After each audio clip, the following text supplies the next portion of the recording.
ಇವತ್ತು ರಾಜ್ಯದಲ್ಲಿ ಅಟ್ಟಹಾಸವನ್ನ ಮೆರೀತಾ ಇರತಕ್ಕಂತ ಕಾಂಗ್ರೆಸ್ ಸರ್ಕಾರ ಇದೆ.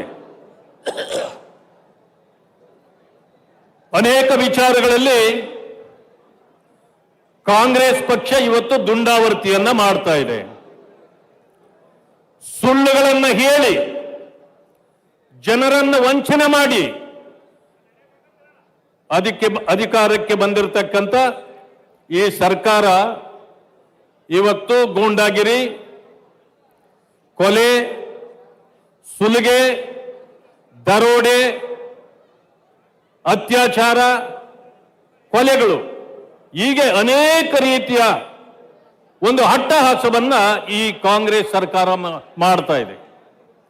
ಇದರ ವಿಚಾರವಾಗಿ ನಮ್ಮ ಅಧ್ಯಕ್ಷರು ಈ ಸರ್ಕಾರದ ದುಂಡಾವರ್ತಿತನವನ್ನ ಯಾವ ಈ ವಿಚಾರಗಳಲ್ಲಿ ಈ ಸರ್ಕಾರ ಸಂಪೂರ್ಣವಾಗಿ ವಿಫಲವಾಗಿದೆ ಅಂತಕ್ಕಂಥದ್ದನ್ನ ಇಡೀ ರಾಜ್ಯದಲ್ಲಿ 5-6 ಪ್ರಾಂತ್ಯಗಳಲ್ಲಿ ಸಭೆಗಳನ್ನು ಮಾಡಿ ಈ ಕಾಂಗ್ರೆಸ್ಸಿನ ಮುಖವಾಡವನ್ನು ಕಳಚಬೇಕು ಅಂತೇಳಿ ತೀರ್ಮಾನ ಮಾಡಿದರು. ಪ್ರಥಮವಾಗಿ ಬಳ್ಳಾರಿಯಿಂದಲೇ ನಮ್ಮ ಕಾರ್ಯಕ್ರಮ ಪ್ರಾರಂಭವಾಗತಕ್ಕಂಥ ಅನಿವಾರ್ಯತೆ ಬಂತು. ಯಾಕೆ ಬಂತು? ಬಳ್ಳಾರಿಯಿಂದ ಇಡೀ ರಾಜ್ಯದಲ್ಲಿ ಇವತ್ತು ಲಾ ಅಂಡ್ ಆರ್ಡರ್ ಸಿಚುಯೇಷನ್ ಸಂಪೂರ್ಣವಾಗಿ ಹದಗೆಟ್ಟಿದೆ. ಇದನ್ನು ನೀವು ಬಹಳಷ್ಟು ನೋಡಿದ್ದೀರಿ. ಅದಕ್ಕೆ ಪ್ರಥಮ ನಿದರ್ಶನ ಬಳ್ಳಾರಿ ನಗರ. ಹೊಸ ವರ್ಷ ಬಂದ ನಂತರ ಮೊದಲೇ ಎಲ್ಲರನ್ನು ಎಲ್ಲ ಪ್ರೀತಿಯಿಂದ ನಾವು ಸಂಭಾಷಣೆ ಮಾಡ್ತೇವೆ. ಆದರೆ ಬಳ್ಳಾರಿಗೆ ಬಂದಿದ್ದು ಪ್ರೀತಿ ವಿಶ್ವಾಸದ ಶುಭಾಶಯಗಳನ್ನು ಕೋರ್ತಕ್ಕಂಥ ವಿಷಯ ಅಲ್ಲ. ಇಲ್ಲಿ ಕೊಲೆಗೆ ಪ್ರಥಮ ಪ್ರಾಶಸ್ತ್ಯ ಸಿಕ್ಕಿದ್ದು ಹೊಸ ವರ್ಷದ ದಿನವೇ ಅದು ಆ ಬಳ್ಳಾರಿ. ಅದಕ್ಕೆ ಬಳ್ಳಾರಿಯನ್ನ ಬೆಂಗಳೂರಿನಲ್ಲಿರ್ತಕ್ಕಂಥ ಪ್ರತಿಯೊಬ್ಬರು ಹೇಳ್ತಾರೆ, ಇದು ಕೊಳೆಗಡಕರ ನಾಡು ಆಗೋಯಿತು. ಮೊದಲು ಇದು ಈ ರೀತಿ ಇರಲಿಲ್ಲ. ರಿಪಬ್ಲಿಕ್ ಆಫ್ ಬಳ್ಳಾರಿ ಈ ರೀತಿ ಮಾತಾಡ್ತಾರೆ. ಯಾಕೆ? ನಾನು ಒಂದು ಮಾತನ್ನಂತೂ ಹೇಳಲಿಕ್ಕೆ ಬಯಸ್ತೇನೆ. ಇಡೀ ರಾಜ್ಯದಲ್ಲಿ ನಿಮ್ಮ ಲಾ ಅಂಡ್ ಆರ್ಡರ್ ಸಂಪೂರ್ಣವಾಗಿ ವಿಫಲವಾಗಿ ಇವತ್ತು ಜನ ಪರಿತಪಿಸ್ತಾ ಇರತಕ್ಕಂಥ ಸಂದರ್ಭದಲ್ಲಿ ಸರ್ಕಾರ ತನ್ನ ತಪ್ಪುಗಳನ್ನು ತಿದ್ದುಕೊಳ್ಳಬೇಕು. ಅದನ್ನು ಬಿಟ್ಟು ಮತ್ತಷ್ಟು ದುಂಡಾವರ್ತಿ ಮಾಡ್ತಾ ಇದ್ದಾರೆ. ಹೊಸ ವರ್ಷದ ದಿನ ಬೆಳಗ್ಗೆ ಎದ್ದು ನೋಡ್ತೇವೆ, ಸಂಜೆ ಹೊತ್ತಿಗೆ ಒಂದು ಸಣ್ಣ ಬ್ಯಾನರ್ನ ವಿಚಾರ, ವಾಲ್ಮೀಕಿಯವರ ವಿಗ್ರಹ ಅಥವಾ ಪುತ್ಥಳಿಯನ್ನ ನೀವು ಇಡ್ತಕ್ಕಂಥದ್ದು. ನಾವು ವಾಲ್ಮೀಕಿಯವರನ್ನ ನಮ್ಮ ಹಿಂದುತ್ವದಲ್ಲಿ ರಾಮಾಯಣ ಮಹಾಭಾರತಗಳಲ್ಲಿ ಅವರನ್ನು ಕೊಂಡಾಡ್ತೇವೆ. ಅವರು ಹಿಂದುಳಿದ ನಮ್ಮ ಪರಿಶಿಷ್ಟ ವರ್ಗಗಳ ಅಸ್ಮಿತೆಯಾಗಿದ್ರೂ ಕೂಡ ಇಡೀ ಪ್ರಪಂಚ ಹಿಂದುತ್ವದ ಹೆಸರಿನಲ್ಲಿ ಅವರನ್ನು ಕೊಂಡಾಡ್ತಾರೆ. ಅವರ ಪುತ್ಥಳಿಯನ್ನ ಇಡಬೇಕಾದ್ರೆ ಯಾರಿಡಬೇಕು, ಏನಿಡಬೇಕು ಪ್ರಶ್ನೆ ಇಲ್ಲ. ಇಡೀ ರಾಷ್ಟ್ರದ ತುಂಬ ಅವರ ಪುತ್ಥಳಿಗಳನ್ನ ಇಡ್ರಿ, ಅವರನ್ನ ಪೂಜೆ ಮಾಡ್ರಿ, ಅವರನ್ನು ಗೌರವಿಸ್ರಿ. ಈ ಬಳ್ಳಾರಿಯಲ್ಲೂ 100 ಕಡೆ ಇಡ್ರಿ, ನಮ್ದು ಅಭ್ಯಂತರ ಇಲ್ಲ. ಆದರೆ ನೀವು ಮಾಡಿದ್ದೇನೋ ಒಂದು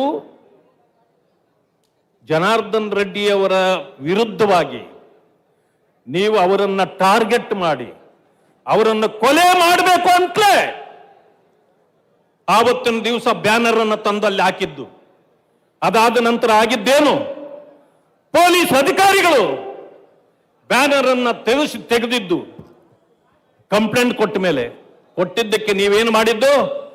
ಇನ್ನು ಕೆಲವು ಪೊಲೀಸ್ ಅಧಿಕಾರಿಗಳು ಅವರ ಜೊತೆಯಲ್ಲಿ ಅವರ ಜೊತೆಯಲ್ಲಿ ಸೇರಿ ಸಾವಿರಾರು ಜನರನ್ನ ಜನಾರ್ದನ ರೆಡ್ಡಿ ಅವರ ಮನೆಯ ಮುಂದೆವರೆಗೂ ನೀವು ಪಾದಯಾತ್ರೆಯಲ್ಲಿ ಕರ್ಕೊಂಡು ಬಂದು ಅವರ ಮೇಲೆ ಫೈರಿಂಗ್ ಮಾಡಲಿಕ್ಕೆ ಪ್ರಾರಂಭ ಮಾಡ್ತಿರಲ್ಲ. ಜನಾರ್ದನ್ ರೆಡ್ಡಿ ಅವರು ಆವತ್ತು ಊರಲ್ಲೇ ಇರಲಿಲ್ಲ, ಅವರ ಕ್ಷೇತ್ರದಲ್ಲಿದ್ರು. ಬರುವ ಹೊತ್ತಿಗೆ ಸಾವಿರಾರು ಜನರನ್ನ ಸೇರಿಸಿ ಒಬ್ಬ ಶಾಸಕ ಆಗಿರ್ತಕ್ಕಂಥವರ ಮಾತುಗಳು ಮಾತಾಡ್ತಕ್ಕಂಥದ್ದ ಇದು. ನಾನು ಶಾಸಕರು ಅವರು ಜನ ಮತ ಹಾಕಿದ್ದಾರೆ ಒಂದೇ ಕಾರಣಕ್ಕೆ ನಾನು ಅವರನ್ನ ಗೌರವದಿಂದ ಮಾತಾಡ್ತಾ ಇದ್ದೇನೆ. ಭರತ್ ರೆಡ್ಡಿಯವರು ಬೀದಿಯಲ್ಲೂ ನಿಂತು ಹೇಳ್ತಾರೆ 5 ನಿಮಿಷ ಸಾಕು ಅವರ ಮನೆಯನ್ನ ಸುಟ್ಟು ಭಸ್ಮ ಮಾಡ್ತೇನೆ ಅಂತ.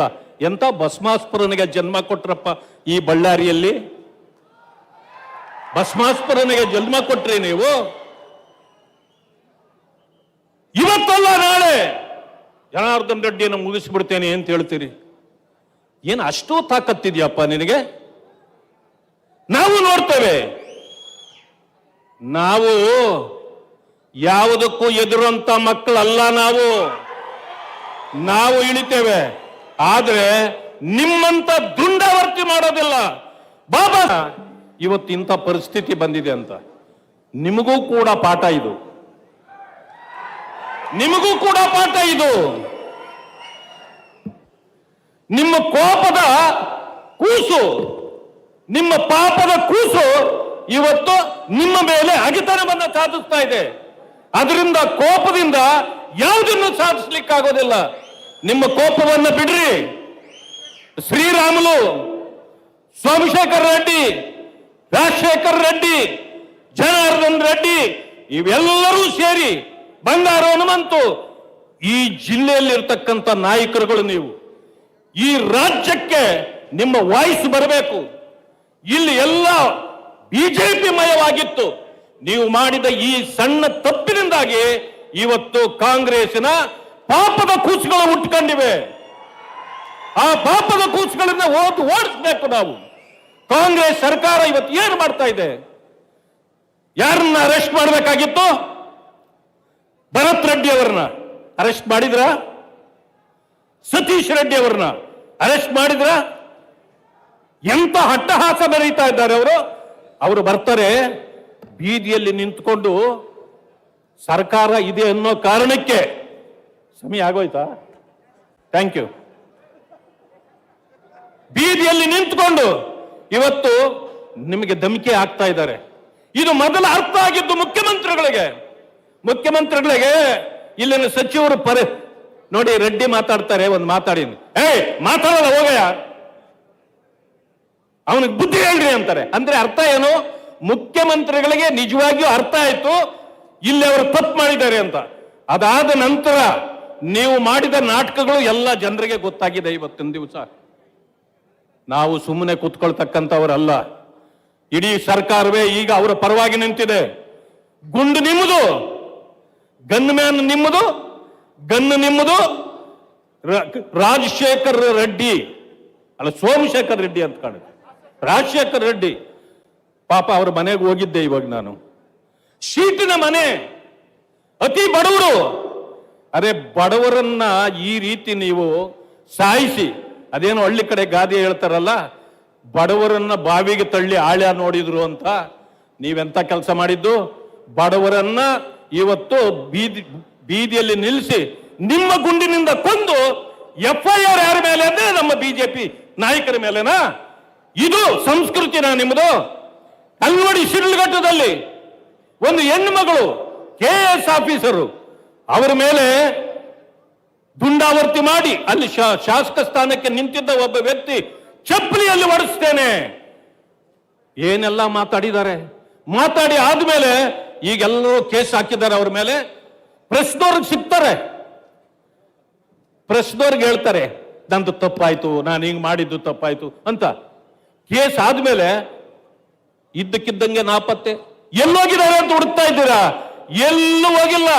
ಅವ್ರು ಪೊಲೀಸ್ನವ್ರಿಗೂ ಗೊತ್ತಿದ್ದಾರೆ ಅವ್ರು ಎಲ್ಲಿದ್ದಾರೆ ಅಂತ, ಸರ್ಕಾರಕ್ಕೂ ಗೊತ್ತಿದೆ. ಆದ್ರೆ ಅವ್ರು ಬೇಲ್ ತಗೊಳ್ಳೋವರೆಗೂ ಅವ್ರು ನೀಚಕ್ ಬಿಡಲ್ಲ ಸರ್ಕಾರ. ಯಾಕೆ? ಅವ್ರು ಬಿಜೆಪಿ ಅವರಲ್ಲ, ಕಾಂಗ್ರೆಸ್ನವರಲ್ವಾ. ಅವ್ರು ಇದ್ರೂ ಕೂಡ ಅವ್ರನ್ನ ಅರೆಸ್ಟ್ ಮಾಡಿಲ್ಲ, ಬೇಲ್ ಸಿಗೋವರೆಗೂ ಅವ್ರು ಬರಲ್ಲ.